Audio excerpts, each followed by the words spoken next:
Hi everyone, welcome. In this video, we are going to look at some basic financial terms and their calculations, which are helpful for project managers. The first term is going to be the present value information.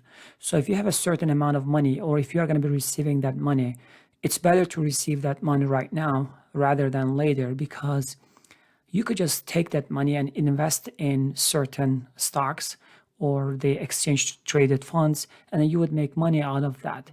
So in that case, the money right now is going to worth more than if you receive that money later. So that's a present value information. And let's say without any risk, you would be able to make 10% from any dollar value that you get, and you invest and you get 10% with no risk. In that case, if you have $500 and if you receive that $500 right now, it is going to worth $500. But if you receive that money a year from now, then because of the fact that there is 10% that the opportunity that you had, you are not going to be able to use it for 1 year, then that money, even though you are going to receive the same exact $500, it is going to worth less.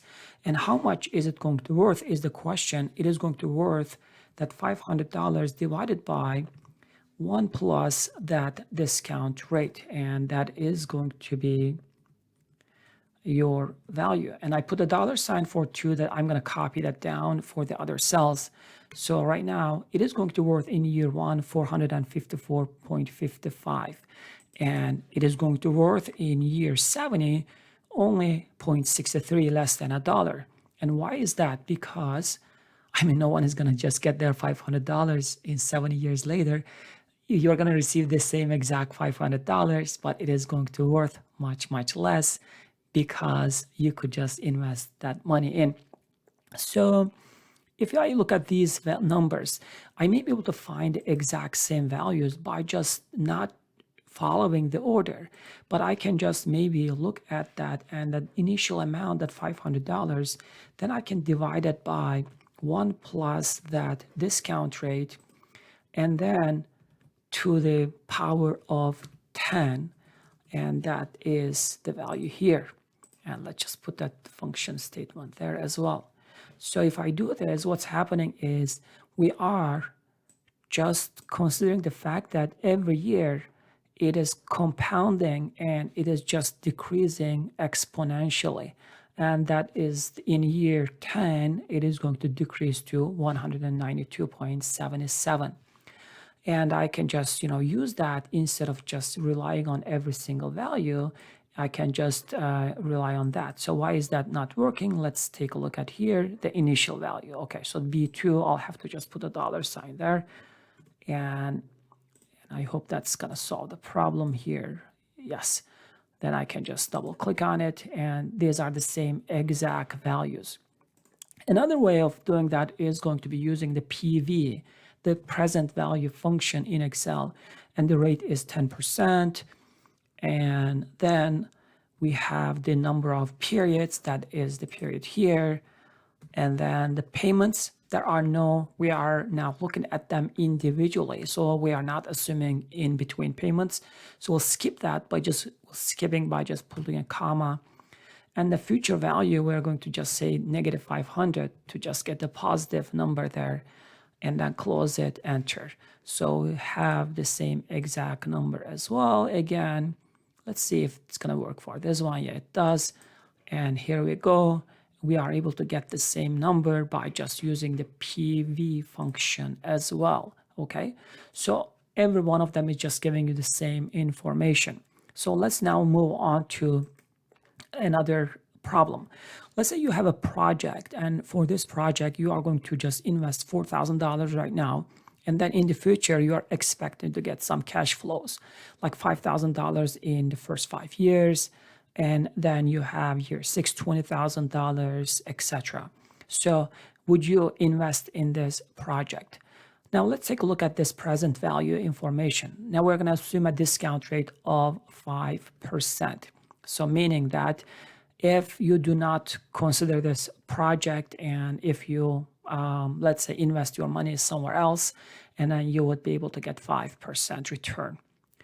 So the present value of $40,000 that you are investing right now is, again, it's the same thing. There is no difference, right? Because that is right now. Let's just do the same exact thing and divide it by 1 plus and the discount rate. And then over the year 0, just exponent 0 is going to turn this into 1, and it is just going to give me the same exact value. And then, but for the rest, it is going to just show me the present value of these amounts. So in year 1, I will be receiving $5,000, but it is going to worth only $4,761. Year 2, 4,500. So the worth of those monies, the 5,000s, are going to be less and less over time. 20,000 in year 6 is even less, 14,000, etc. So these are the present values of the money that I am going to be receiving in the future. I can also pay for a certain amount, like I may, instead of making $5,000, I may be just losing $5,000 in year 9. And if I do have that, that means I'm not going to be losing $5,000 as today's terms. I'm going to be losing $5,000 9 years from now. So I'm going to be losing only $3,223 instead of $5,000. So let's just go back and just change this to a plus. And it doesn't matter if it is negative or positive, it is going to be worth less. Okay, if you're going to be paying, that's better for you. If you're going to be making money, that's going to be maybe worse for you. So that is then, these are the, if I only want to look at this from the current terms, the present terms, then these are the amounts that I will be receiving in the future in today's amount, and that is $52,871. And this one is the negative 40,000 that I'm going to be putting in. And if I sum this up, so the sum of those is going to be, if I look at it, it is 12,871. So in that case, I am going to be able to make money in today's terms and at today's amounts that more than zero, $12,000. So I would consider this project is worth to try, right? So but that's under the assumption that the discount rate is going to be the 5%. Okay, so this 12,871 is the money. It's a positive value. It is going to show that the project is worthy to start. And now, how can I just do this without looking at this, the present value of every the dollar values that I have? I would be able to use the net present value information in Excel. But Excel does not take into account in the net present value. Excel does not consider the year 0 in the equation.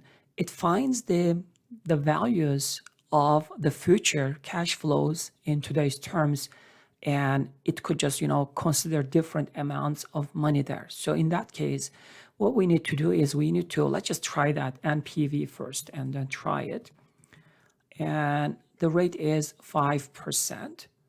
And the values are this. We're not going to include year 0, the amount that we are putting in. Let's just do that and enter.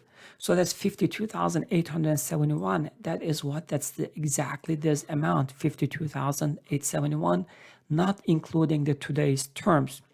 So in that case, what I need to do to find the net present value, I have to add this year 0 amount in there. So this is not actually the net present value. So we will have to consider the whole, everything in the equation, and including the amount that we pay right now. So we'll have to just put that negative 40,000 plus, okay, so negative 40,000 plus the net present value formula, and that is going to give me 12,871.47. It is exactly the same value as you are able to see here. So that means if you have a project, then you would be able to look at your future cash flows and then your initial investment amount. The future cash flows could be positive or negative. Let's say just change this into negative 5,000. And right now, then your net present value is now a smaller amount. Let's just change this into negative 10,000. And now, if these are the future cash flows for this project, you would not want to just go for this project, because the amount that you're going to be putting in this project is going to be more than the amount of money that you are receiving from this project. And that is the end of the story for the present value and the net present value. Now we are going to move on to the internal rate of return on a different example, but let's just do that in the next video. Thanks for watching.